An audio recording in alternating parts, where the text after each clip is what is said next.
May bagong loan application guys, nakalalabas pa lamang. So dito guys, high amount at low interest po agad ang meron dito. Which is, kung yun nga po ang hinahanap mo sa isang loan application, check na pasok po itong loan application na pag-uusapan natin dito guys. So, i-check natin guys kung okay itong loan application na to, na ang pangalan po is Daloy Fund. At kung makikita mo po dito sa kanilang ads, 98,000 po yung pinakang maximum loan amount niya. Meron po siyang 158 ratings at 4.9 stars na medyo malaki-laki compared mo sa mga bagong loan application na naglalabasan dyan online. So, under po ito ng D-Squared Technology Incorporated at malamang sa malamang na wala pa pong nakakapagbigay ng review about sa loan application na to. So, kung meron man is kakaunti pa lamang. So, i-check ko guys para sa inyo. A-applyan ko po para malaman natin kung magkano po ang pwede niyang ipautang sa atin bilang first timer, magkano po yung pwede nating ma-receive at kung hanggang kailan natin siya pwedeng bayaran. At i-check rin natin guys kung pwedeng ma-approve kahit ikaw ay may bad credit history. Pero bago natin guys pag-usapan itong si Daloy Fund, if ever na hindi ka pa po subscriber,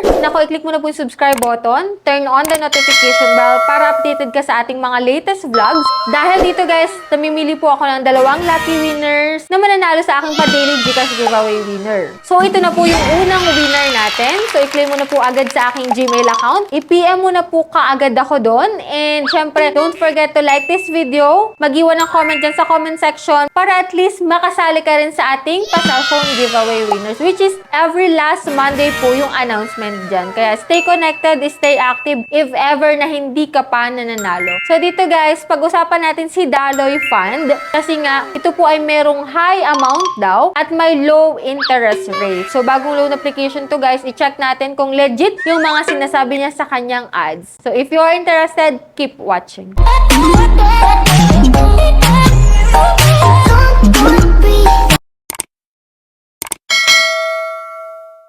Disclaimer na rin, hindi tayo agent or promoter nito. Try ko lang po siyang applyan para makita natin at masilip kung anong meron sa application niya. So before tayo mag-start guys, ito pong si Daloy Fund is available lamang po sa App Store. Hindi po siya madadownload sa Google Play Store. So kung ikaw po ay Android phone, hindi po siya available doon. At ito nga guys, after ko siya ma-install, ito po yung makikita dito. Welcome to Daloy Fund, your wallet emergency rescue expert, high pass rate, and low threshold. So, one click to apply and the account will be delivered quickly. Click natin yung next guys. Borrow money safely and make sure to turn around. So, ito nga guys, high amount, low interest rate. 65,000 yung offer bilang first time ko na mag-apply dito. Meron po siyang 0.06% per day na interest at 210 days daw po yung kanyang repayment period. So, dito guys, kung makikita mo yung logo niya sa taas, bigla po siya naging si Peso XP,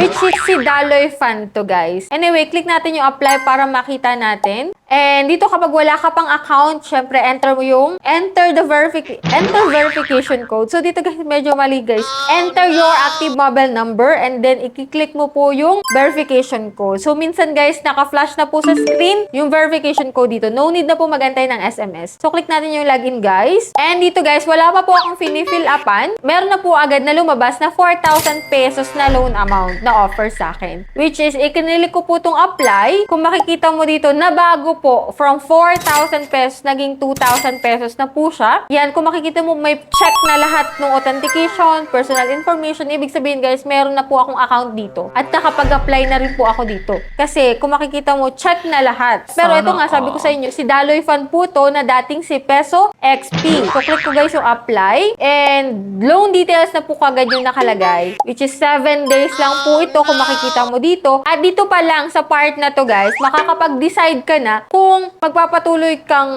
i-submit yung application mo or hindi ka na magpapatuloy. Kasi dito pa lang guys, naka-direct to the point na siya na 7 days to pay lang po itong si Daloy Fund. At dito guys sa 2,000 pesos, disbursal amount niya is 1,200 lang. So yung 800 pesos is napunta po sa processing fee, sa total interest fee na 13 pesos, sa risk control service fee na 120 pesos. So dun pa lang guys, 7 days to pay, 800 agad yung mawawala, hindi mo pa ba buong marireceive, mapapag-isipan mo na kung pagtatry ka dito mag-apply or hindi na lang. Dito nga sa repayment period, after 7 days, magbabayad na po ako, which is sa September 8, 2025. So, let me know guys your opinion about dito kay Daloy Fund at kung kayo nakapag-try ng mag-apply dito, anong na-experience nyo sa pag-apply dito para at least yung mga bago pa lang magta-try dito is magkakaroon ng idea, saka heads up na rin sa application na to na ito palang si Daloy Fund is dating si Peso XP.